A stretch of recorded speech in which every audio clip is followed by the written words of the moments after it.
आज हम पढ़ेंगे पास्ट पार्टिसिपल। प्रेजेंट पढ़ चुके हैं, सिंथेसिस पढ़ चुके हैं। सिंथेसिस का फर्स्ट रूल जो पार्टिसिपल है उसका सेकंड पार्ट है पास्ट पार्टिसिपल, जो आज हम पढ़ रहे हैं। फॉर्मेशन वही है, वर्ब से बनता है और वर्ब थर्ड फॉर्म होती है। वर्ब की जो फॉर्म होती है वो थर्ड फॉर्म। अब हम क्या पहचानेंगे कैसे कि ये पास्ट पार्टिसिपल है? जब हम किसी भी सेंटेंस की हिंदी करते हैं कंबाइन करने पर, तो उसके अंत में हुआ, हुई, हुए, होकर आदि में से किसी एक शब्द हिंदी करने पर आता है। तो मान लीजिए कि वो वर्ब नहीं है, वो पास्ट पार्टिसिपल है और उसकी जो इंग्लिश होगी वो वर्ब की थर्ड फॉर्म होगी। कंडीशन वही है, जब थर्ड फॉर्म होगी तो क्या है, जब सेंटेंस में होने वाले कार्यों में से एक काफ़ी समय पहले से चल रहा हो और दूसरा अभी हुआ हो, तथा दोनों ही सब्जेक्ट एक हो, और तब हम पास्ट पार्टिसिपल यूज़ करते हैं। ये कहिए कि दोनों ही एक सब्जेक्ट के द्वारा किए जा रहे हों, एक में उसका कार्य बताया जा रहा हो और दूसरे में उस कार्य की विशेषता बताई जा रही हो, तो हम पास्ट पार्टिसिपल का यूज़ करते हैं। जैसे पहला एक काम पहले से ही चल रहा है, दूसरा काम अब होने वाला है, तो हम इसको नाउन के पूर्व आकर के ये एडजेक्टिव का कार्य करता है, वर्ब की थर्ड फॉर्म के रूप में। किसकी? वर्ब की थर्ड फॉर्म के रूप में एडजेक्टिव बन करके किसी भी नाउन से पहले आकर के हमारा पास्ट पार्टिसिपल वैसे बनता है। जैसे कि आई फाउंड माई बुक, मैंने अपनी किताब पाई। आई लॉस्ट इट, मैंने इसे खो दिया था। तो I found my lost book, मैंने अपनी खोई हुई किताब पाई। अब देखिए, बुक क्या है? नाउन है। लॉस्ट को हमने बुक से पहले यूज़ कर लिया है। ये किसका काम कर रही है? अब एडजेक्टिव का काम कर रहा है। एंड सेकंड को देखिए, डोंट परचेज दीज वेजिटेबल्स, ये सब्जियां मत खरीदिए। दे आर रोटन, ये बासी हैं।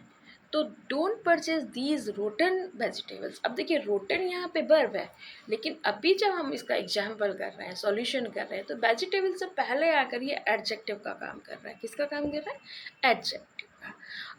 तो अब एडजेक्टिव का मतलब हो गया कि कोई भी वर्ब की थर्ड फॉर्म किसी भी नाउन से पहले आकर अगर एडजेक्टिव का काम कर रही है, दैट्स मीन्स कि वो पास्ट पार्टिसिपल है। अब इसका सेकंड रूल ये भी है कि एक फ्रेज यानी वर्ब प्लस ऑब्जेक्ट के रूप में भी सेंटेंस के शुरू में आकर दो वाक्यों को जोड़ता है।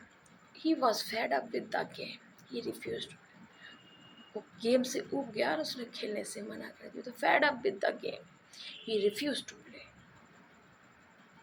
The stranger was driven by thirst, he looked this way and that, अजनबी प्यास से पीड़ित होकर इधर उधर देखने लगा। तो driven by thirst, stranger look this way and that, ये एक्सरसाइज है। आप करेंगे तो आपको समझ में आएगा कि क्या समझाया जा रहा है। So his nature teased all, उसका व्यवहार सबको परेशान करता है।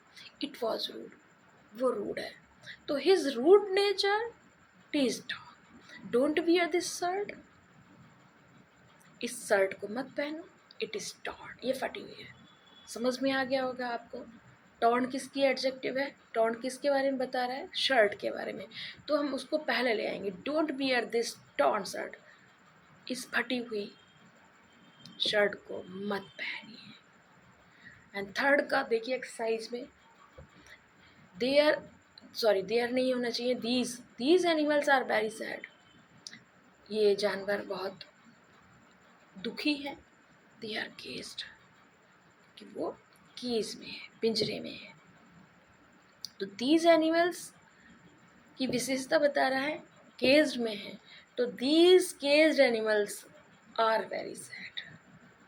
The tiger was driven by hunger, he became man eaten. तो मैंने अभी आपको बताया था कि driven by hunger,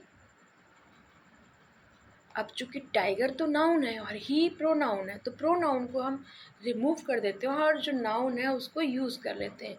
the tiger became a man eater, क्या हो जाएगा, driven by hunger comma the tiger became a man eater. Driven by hunger comma the tiger became man eater. बस इतना ही है, ये हमारा past participle. And thank you. अगर आपको समझ में आया, आपका कुछ फ़ायदा हुआ, बस इतना ही।